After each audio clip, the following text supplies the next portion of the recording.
third quarter, week 1, lesson number 3, circular permutation and distinguishable permutation.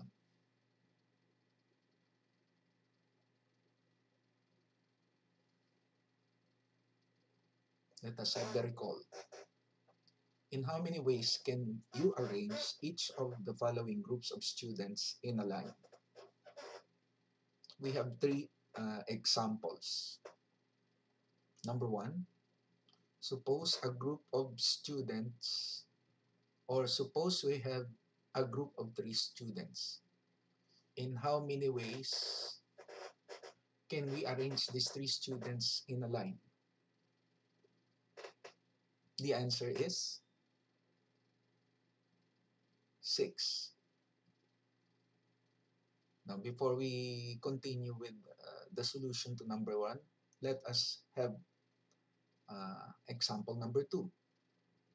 What about if we are to arrange a group of 4 students?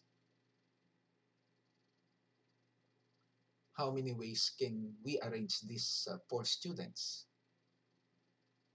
So if your answer is 24, you are correct. Now, going back to number 1, the answer is 6, and that is by using the factorial notation. Since there are 3 students, so we have 3 factorial, which is 3 times 2 times 1, equals 6, or 6 ways.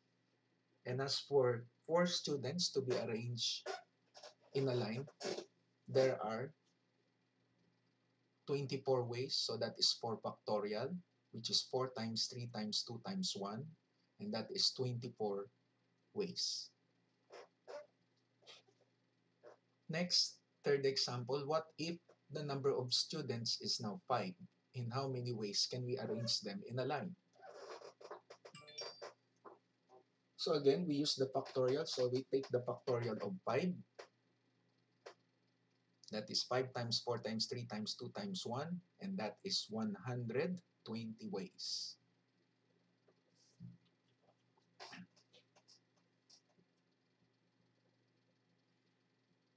Now,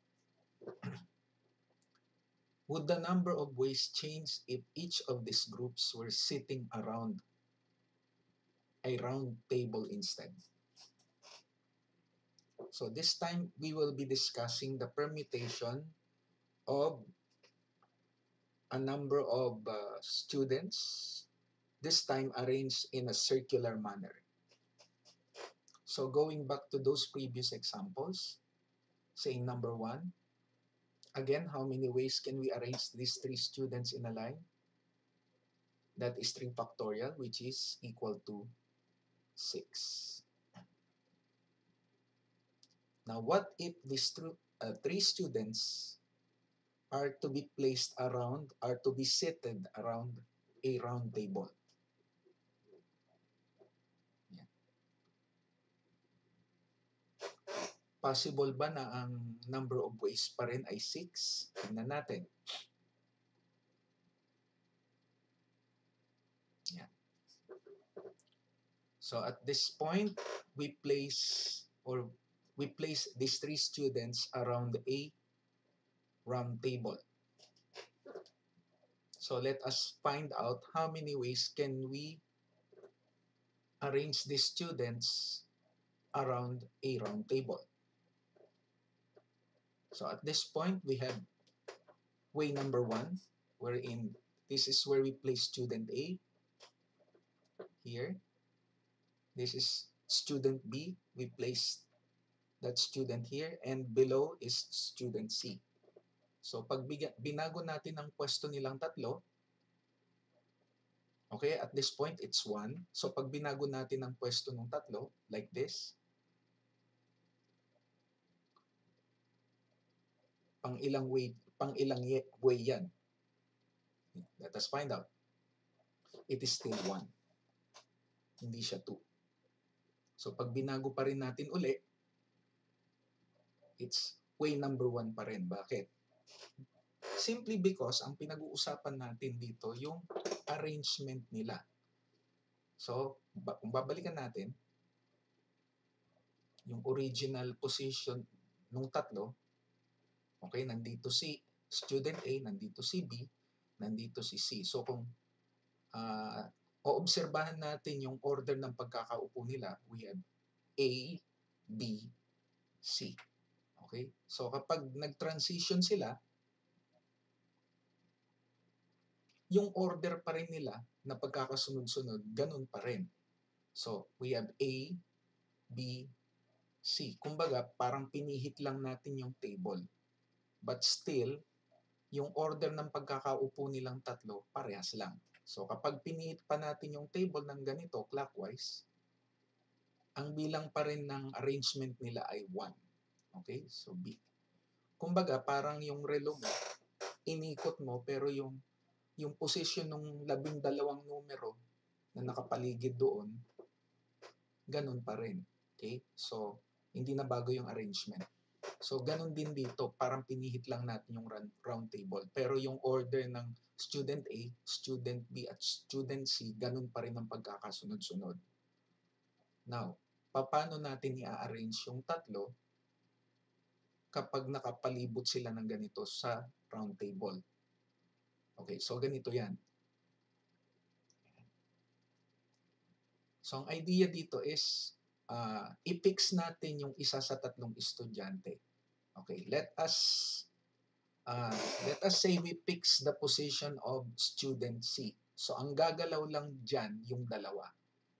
Particularly student A at student B. So, tingnan natin. So, at this point, this is way number 1. Arrangement number 1 ng tatlo. Ayan.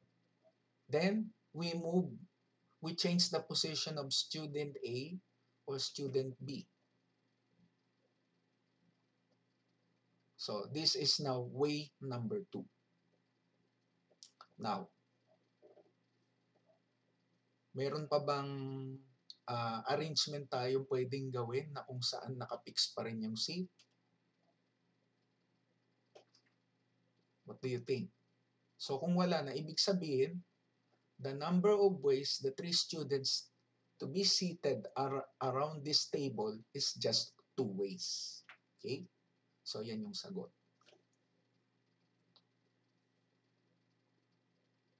Now, kung pupunta naman natin yung pangalawang example, wherein 4 na estudyante arranged in a line, how many ways? So, kanina ang sagot natin ay 24. So, that is 4 factorial. Yan ay kung ang tanong is how many ways can we arrange these 4 students in a row or a line? So, ang sagot ay 24. Pero paano kung i-arrange natin silang 4 kung sila ay nakaupo sa paligid nitong round table na to? So, tingnan natin. So, 24 yan kapag straight line. Pero kapag nakaupo na sila ng ganito, nakapaligid sila sa round table, how many ways? So, tingnan natin. So, at currently, yung arrangement nila, so that is arrangement number 1. Now, kapag nag-transition tayo, okay, still, order number 1 yan. Why? Kasi yung sequence ng pagkakaupo nila parehas lang. Kanina, nandito yung A, nandito yung B, nandito yung C. O sige, balik natin. Kanina, nung bago natin galawin yan, nandito sila. A, B, C, D. So, transition tayo. Okay? Lahat sila gumalaw, kaya lang, yung sequence ng pagkakaupo nila, ganun pa rin. A, B, C, and D. Kumbaga, yung table, parang pinihit lang natin. Pero yung position nila, ganun pa rin. So, that is arrangement number 1 pa rin. Kahit mag-quarter turn pa rin tayo, pero yung order nila, the same pa rin. So, ang bilang pa rin niya is 1 hanggang dito. No? Now, how do we get the possible number of arrangement? Ayun, no? After 4 transitions, the order by which these 4 students sit is still the same. So, ang bilang pa rin yan is 1. Now, to get the possible number of arrangements of these 4 students around this table, what we're going to do is we fixed one student Hindi natin gagalawin ang isang estudyante dyan at ang gagalaw lang yung tatlo. The other three. Okay? So let's just say, i-fix natin yung student A. Therefore, student B, C, and D, sila lang yung kikilos. So, how many ways? So, at this point, it's 1. And kung papansin ninyo, next to student A, ang katabi niya ay si student B. Okay? So, that is 1. So, for arrangement number 2, we interchange the position of student C and student D. So, yun na. Hindi na 1 yan. It's now way number 2. Then, next transition, kailangan ang susunod na katabi ni A ay hindi na si B. Most probably, ang dapat nakaposition dito ay si student C. So, si C pupunta na dito. Then look, ito yung transition. Yan. And this time, the arrangement is the third one. Okay? And then, after that, silang dalawa naman, student D at student B, magpapalit ng pwesto. So that is arrangement number 4. Next, ang susunod naman na katabi ni student A pagkatapos ni student C, definitely it's not anymore student B dahil kanina nandito na siya. So ang hindi pa nakakapwesto dito ay si student D. So transition tayo. Yan. Okay? So yung kanina bago tayo gumalaw, arrangement number 4. So yung kanina ito yon, number 4. Yan. This is arrangement number 4. So yung sunod, arrangement number 5, wherein this time, si D naman ang katabi ni student A. And then, for the next order or arrangement of this 4 student, we interchange the position of student B and student C. So this is now the arrangement number 6. Therefore, how many ways can we arrange this 4 student around this table? Actually, the answer is 6 ways. So again, kung babalikan natin, kung ang arrangement nila sa straight line ang pag-uusapan, how many ways? 24. Pero kung sa circular manner, the number of ways wherein these 4 students to be seated around the table, we only have 6 ways. Okay? Now, anong klaseng permutation ito?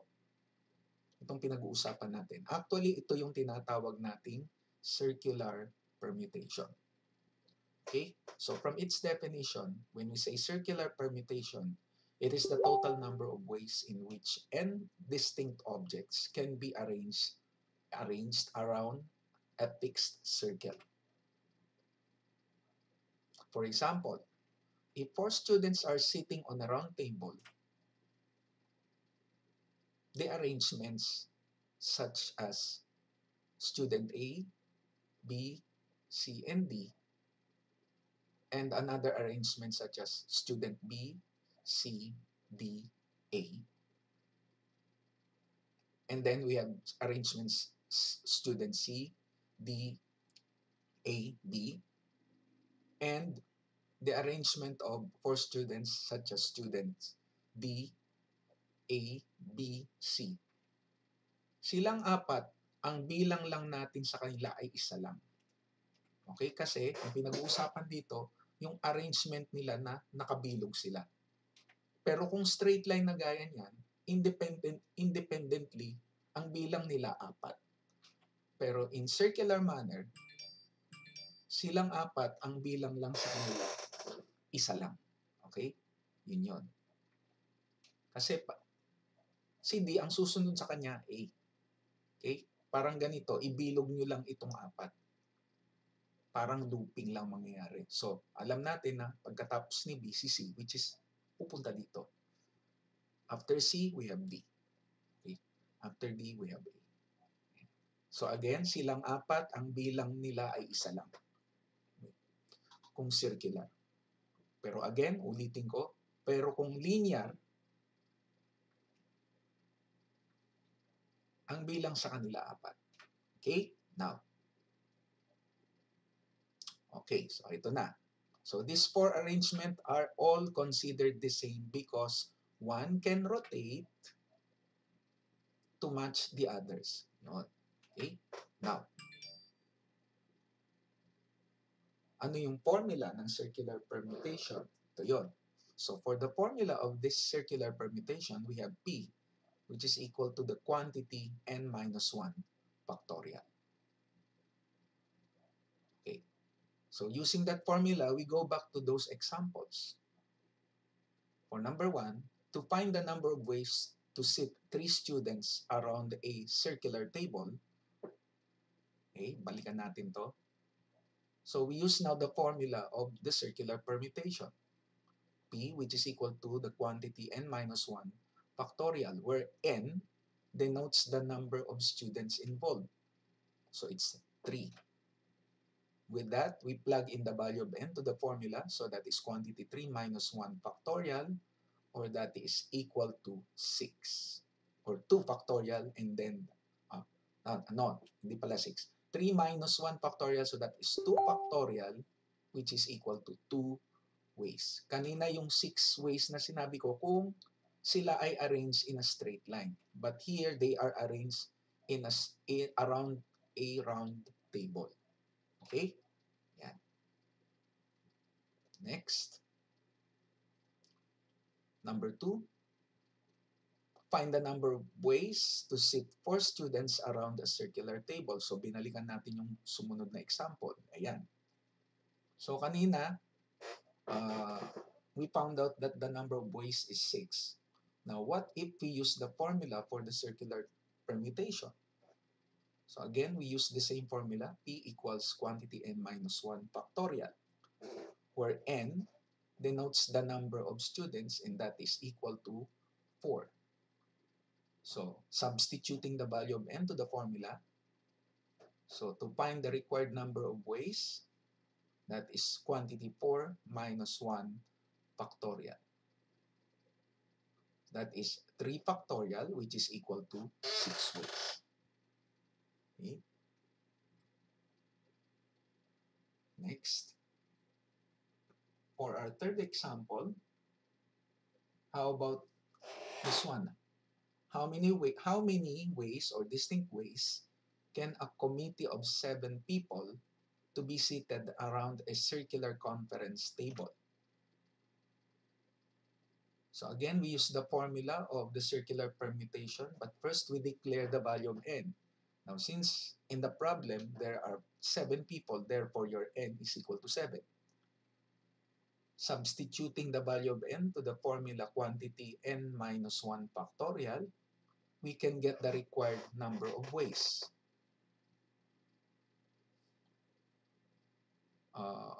For 7 people to be seated around a circular table. So that is quantity 7 minus 1 factorial, or that is 6 factorial. And we know 6 factorial is 6 times 5 times 4 times 3 times 2 times 1, and that is equal to 720 ways. And that is our answer.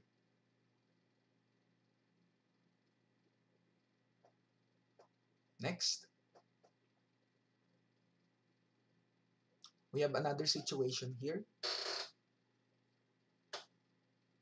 But this time, I think hindi na ito yung sa circular permutation. We're done with that. So, dito, iba naman ang pag-uusapan natin. Of course, it's still a type of permutation. But let us have this problem. How many ways can we arrange these 3 letters in a row? So, a sort of recall ulito. Say the letters are A, B, and C. So basically, we just use the factorial of 3 since there are 3 letters. So 3 factorial is equal to 6. So there are 6 ways in which these 3 letters can be arranged in a row or a line. So, bakit 6 ways? So, ilista natin. At this point, A, B, C, that this is way number 1. The 3 letters can be arranged other than A, B, C, such as A, C, B. So that is way number 2. Or BAC, that is number 4, or BCA. Yan. So, number 1, number 2, number 3, number 4. And this is the fifth one, CAB, that is number 5, and CBA. So, yun. So, this is the reason why there are 6 ways for these 3 letters to be arranged in a row. Yan. So, pag binilang natin ng bawat grupo, there are 6. Okay, 6 ways. Now, ito na, no? What about if 2 of those 3 letters are the same? So, ibig sabihin, meron ulit tayong 3 letters, pero, ang nangyari, 2 dun sa 3 letters ay parehas. Say, yung unang letter ay A, pangalawang letter ay P, pangatlong letter ay P ulit. So, yun ang ibig sabihin nun. So, in how many ways can we arrange these 3 letters in a row? If 2 are the same. Obviously, 2 identical letter P. 6 ways pa rin ba yan? So, tingnan natin. So, this time, hindi natin gagamitin ang factorial notation. Ito ang gamitin natin. Okay? Maglilista tayo ng lahat ng possible arrangement nitong 3 letters. Now, para wala tayong kalituhan, yung pangalawang P, ibahin natin ng kulay para magkaroon ng distinction dun sa isa pang P. So, itong P nandito, mananatili sa kung ano yung kulay na nakikita natin. Itong pangalawa, gawin nating dilaw. So, A. For our first arrangement, so A, P, and then the second P, which is now turned into yellow. So, this is way number 1.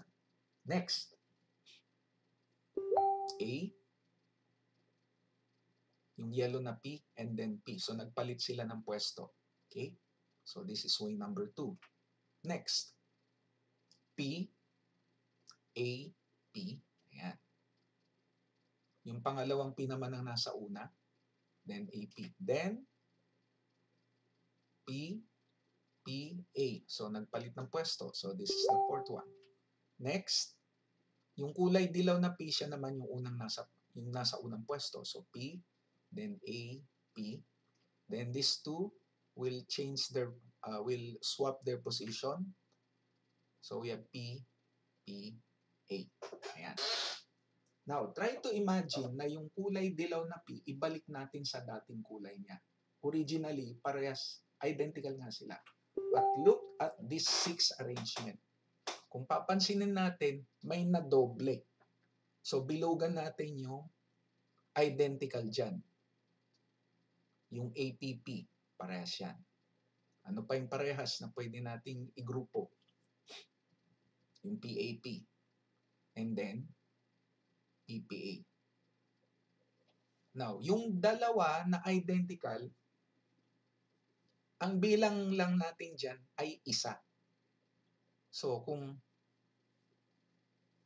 yung bawat pares na nakabilog, ang siyang bibilangin natin, 1, 2, 3. So, ang sagot is 3 ways.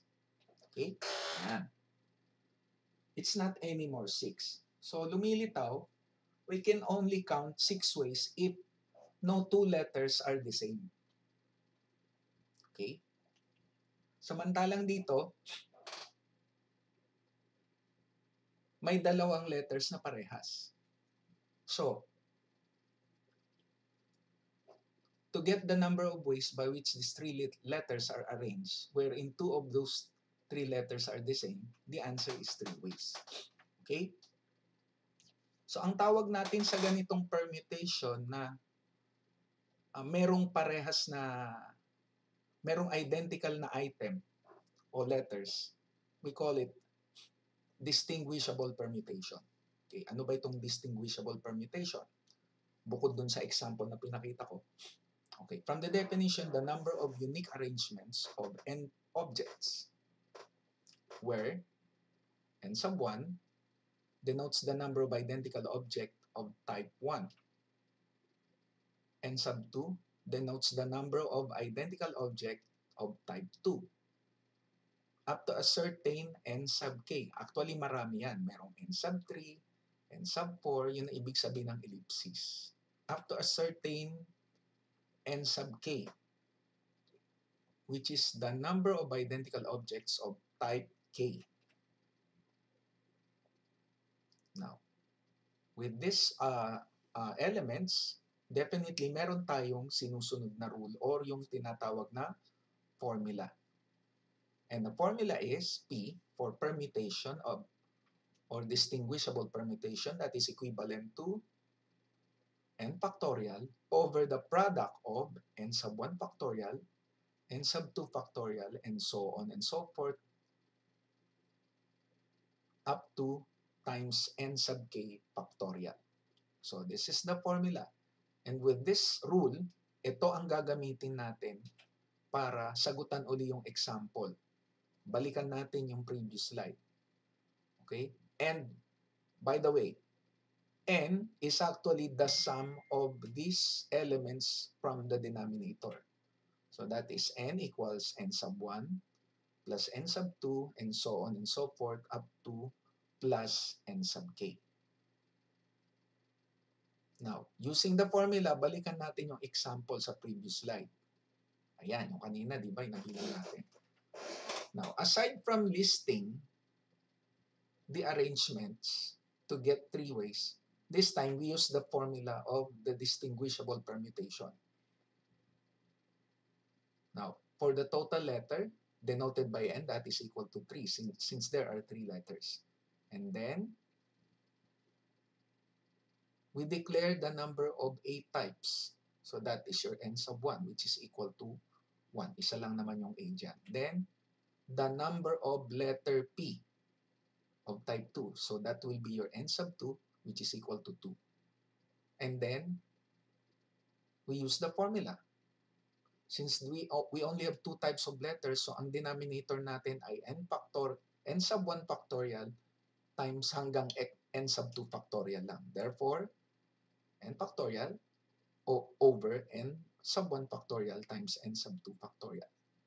And from this formula, we substitute the values. N factorial will be 3 factorial over n sub 1 factorial, which is 1 factorial.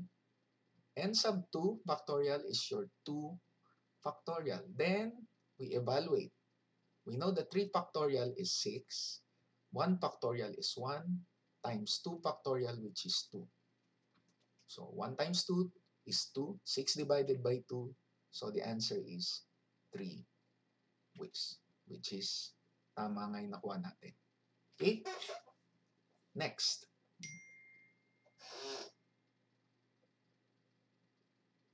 Let's take another example. How many ways can we arrange the letters from the word Mississippi in a row? Okay, so ito raw, yung mga letters na sa salitang Mississippi. In how many ways can we arrange these letters in a row? So we are going to consider some of the letters that are the same. Yeah. So the total letter, how many letters are there in the word Mississippi? If you counted 11, therefore that is your N. Yeah, 11. Then, we count the number of letter M. How many are there? If you identify that there is only one letter M, so that is your N sub 1, which is equal to 1. Then, we count the number of letter I. So that is your type 2. So N sub 2 is 1, 2, 3, 4. And then the number of S of type 3, that is your N sub 3, which is equal to 4. And the number of letter P, so that is type 4, that is your N sub 4, which is equal to 2. Now, declaring those given values, we use this formula.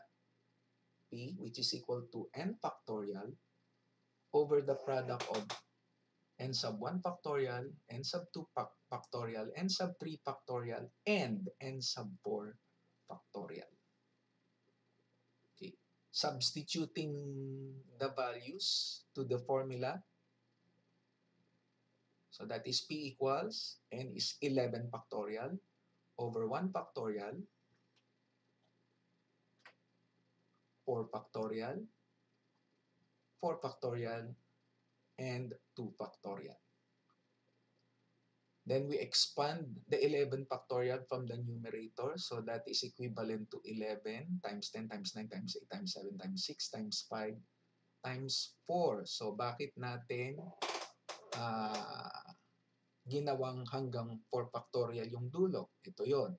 Kasi sa ilalim, meron tayong dalawang 4 factorial. Okay? So, alam natin na kapag merong common factor sa numerator and denominator, ang gagawin lang natin, ika-cancel natin sila. But then, pagdating sa baba, we evaluate the other factorials and i-retain lang natin yung isang 4 factorial. So, ito yon. 1 factorial is 1. 4 factorial is 24. And then we just rewrite 4 factorial, the other 4 factorial. But 2 factorial here is replaced by its equivalent, which is 2. And at this point, pwede na tayong mag-cancel. Uunahin natin yung common na 4 factorial. Yan. Then what else? Yung 6 tsaka 2, pwede tayong mag-cancel dyan kasi ang common factor niyan ay 2. So, idadrop natin yung 2 dyan. So that 6 becomes 3. Yan. And then what else? Yung 3 tsaka 24, pwede tayong mag-cancel dyan. We drop the common factor of 3, so 3 becomes 1, and your 24 becomes 8. And look, may 8 sa itaas, may 8 sa ilalim, pwede nating i-cancel yan. Then, anong mangyayari? Lahat ng mga factors na hindi na-cancel, yun na lang ang imumultiply natin. So that is, anyway, yung ibaba ay 1 na. No? So whatever we get for the product of numerators, the remaining factors from the numerators to be multiplied, the product will be the answer. So 11 times 10 times 9 times 7 times 5, that is actually 34,650. Anyway, yung denominator naman ay 1. And we know that any number divided by 1 is equal to the number itself. Therefore, the answer is 34,650 ways. And this is the number of ways in which the letters from the word Mississippi can be arranged in a row. Yan.